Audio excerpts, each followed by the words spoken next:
तिम्रो मिठो मायाको बतासले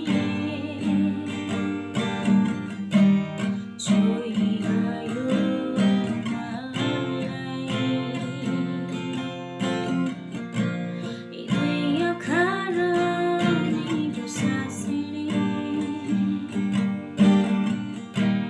पछ्याइरहन्छ तिमीलाई जब ती